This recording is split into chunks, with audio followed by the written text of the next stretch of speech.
Hello, model car fans. Welcome to the Muscle Car Modeler. My name is Ral, and this week I'm going to feature a moped here. This is a pretty rare car. This is a 68 Coronet RT convertible, and it's a Hemi convertible. So that pretty much puts it in the ultra rare category right there. But for 68, the Coronet RT, which was its second year as the Coronet RT model, they didn't produce a whole lot of these. There was some competition, and they also had the Super Bee going on at the same time. First year for the Super Bee in '68, but the Coronet RT was its second year as an upscale muscle car and competing with the GTX and a few others. But they were definitely going for the upscale look. And these were, I think they're sharp looking cars, which, one of the reasons why I really had to find one of these and build one of these. They only made 10,968 Coronet RTs for its second year, which is a little bit more than its first year, but not by much.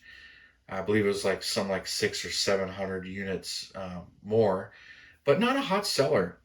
And on top of it, only 519 Coronet RT convertibles. So the convertible version of this is very rare. And it's not that it was a whole lot more money. I mean, they were kind of pricey. The coupe was $33.53 to start, but the convertible was $36.13. So a little about $300, a little less than $300 to go to the Coronet RT convertible. Not really sure how much the Coronet 500 convertible was or how much less it was, because that was the only other convertible you can buy in this body style from Dodge. So the Coronet 500 or the Coronet RT for the convertible versions. But when people were going for performance, they really didn't buy convertibles because they were a little bit heavier, a little bit more flex going on with them. So there were some disadvantages to buying a convertible and racing and making a performance car out of that. So they were pretty much image cars, but this was a full-on luxury car. But when it came to the options, Coronet RT was pretty well loaded. Came with bucket seats, a heavy-duty suspension, heavy-duty brakes, and some other stuff like that, and bucket seats. What I thought was interesting was the console was optional. It was a $52.85 option. So if you see one of these and it doesn't have a console, it was an option. I thought all of them had consoles, but not necessarily true. They came standard with an automatic and 440. The Hemi was optional. The Hemi was a $600 option on top of it, so the Hemi was pretty expensive, which is why Hemis are so rare in these. And with the automatic, you could get a 4-speed in it. It was a no-cost option, so it didn't cost you anything more if you wanted a 4-speed and rolling your old gears. But the automatic was standard, and most of them were automatics.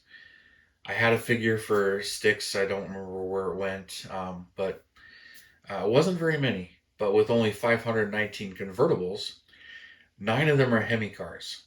That's how rare the Hemi is. And it is believed that 8 of those are automatics and 1 of those is a stick. So this one being a Hemi 4-speed car, technically it's believed 1 of 1. I don't know if that car actually exists. There aren't very many of these that have survived. But, whether or not, all 9 are out there, don't really know. Only run into a few online, and values are kind of all over the place. So pretty much kind of an unknown scenario there. But really, really cool car, of course. And I really wanted to find one, look for one so I can build it. And this is kind of an older build for me. Not really. Because I went searching for these and was really interested in. This is when I was really starting to get into, do they make models of some of these cars and can I get them and what's out there? And I was really just getting into resin at the time. So this was built in about 2006 is when I built it. And I was just, looking at vintage builders. I couldn't find or afford one of the originals when they pop up. And this one's all resin. So to my surprise, I started really getting into resin and seeing what was available. And this is from a Garage Cast Resin, if I remember right. About 80% sure on that. And I found this one through eBay, bought it. They were no longer producing it as far as I understand. But it popped up and I jumped on and bought it. I don't even remember what I paid for it. But at the time, I was really looking at, can I make all of the Coronet RT convertibles? I knew they had annuals. I also, about the same time, found a 69 coupe. I've shown that one. That one's Mini Exotics, and that's all resin as well. And it was a bit more of a challenge because that one wasn't complete. Where this 68 convertible kit I bought was complete. I really only just had to put in the AMT chassis under it, which is what I put in here. So it's got the AMT chassis underneath it, and then of course, got to have the Hemi engine in it. So, but I did swap and use a Revell air cleaner, and that's a resin one that I had cast and chrome plated.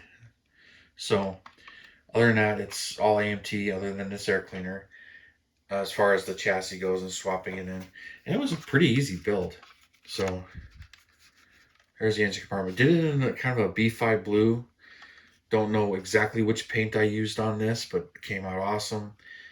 Keith, I believe that's a Keith Marks decal up there for the Hemi, and used the AMT tires, which I don't really care for these red lines as much, but red lines were not as easy to come by, and I didn't know all the Model House ones at the time, so I was just using what became available. Decked out the whole back end there. Coming out really nice, but really enjoyed building this. But at the time I built this one, I took a 70 Super B, one of those 1990s kits, and converted it into a Coronet RT convertible also. And I built that about the same time as this. The 69 I had built a few months later, so I was building almost all three of them at the same time. But it was one of the first ones where I finally got, it's like I can build them all, because the Coronet RT was only from 67 through 70. Revell had a 67 kit, and it's kind of funny that that was the last one I built. So I have all four built, and I managed to stumble upon others where I got a 68 coupe to rebuild now. I've shown that on the channel.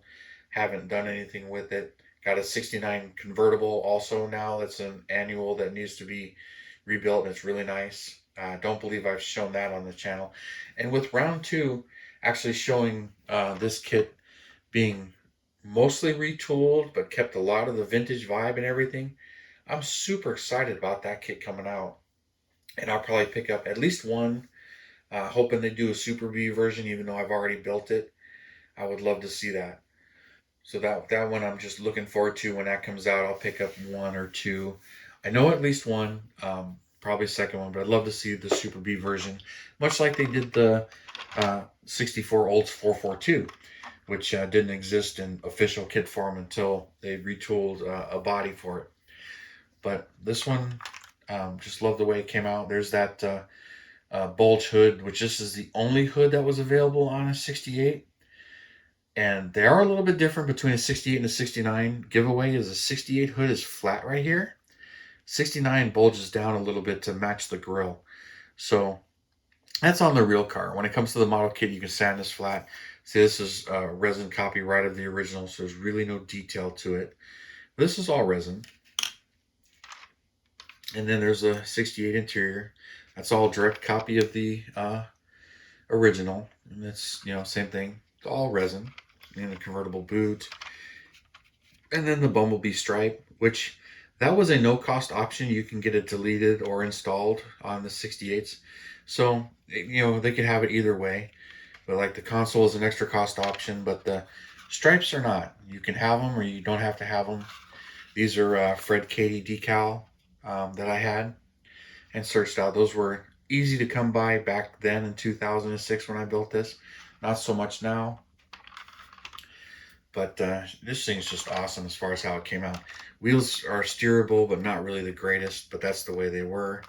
Like I said, this is all AMT chassis. And one of the first ones I did for the over-restored look on the underside, where I painted the whole underside body color. But all of this actually fits. I remember if this was officially a GTX chassis, 69 chassis, or 68 Roadrunner. I think 68 Roadrunner because of the Hemi engine. Because in the early kits, the Roadrunner had the Hemi, the GTX had the 444 barrel, and if you wanted the 6-pack, you had to get the 70 Super B for the 6-pack kit. So this one's probably a 68 Roadrunner officially. But some of the later kits now come with all of the engines in them. Like I got one of the GTXs recently, and it's got all three engines in it, which is really cool. great parts kit, and I've shown that one. I'll throw the box art up on as well.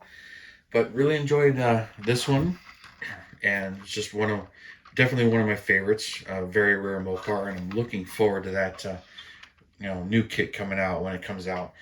And I think I'm kind of excited about how they kind of kept the screws, kept some of the vintage vibe to it, and didn't go overboard in retooling it. But I understand it has clear headlights in it instead of the molded in chrome headlights, and little touches like that that just make it that much better. And I'm just looking forward to it, and not having the molded in exhaust. So I am really looking forward and excited about that kit, and I hope you guys are too. So I figured I would enjoy showing you guys this one, and pull out one of my rare Mopars, even though this really isn't an original. It's just a resin copy of one, which doesn't really knock it down any. When they're prepped and done right, you can't tell. And it's just, this one came out beautiful, and I'm very happy with it, even though now it's, 16, 17 years old since I built it. But it's one of my first real resin projects that I pushed and did, and really started getting into resin after this one and those three. And thank you for taking the time and viewing my video, and all of your comments and likes and subscriptions. I really appreciate it. And you guys, you have a wonderful weekend, and I will see you next Saturday.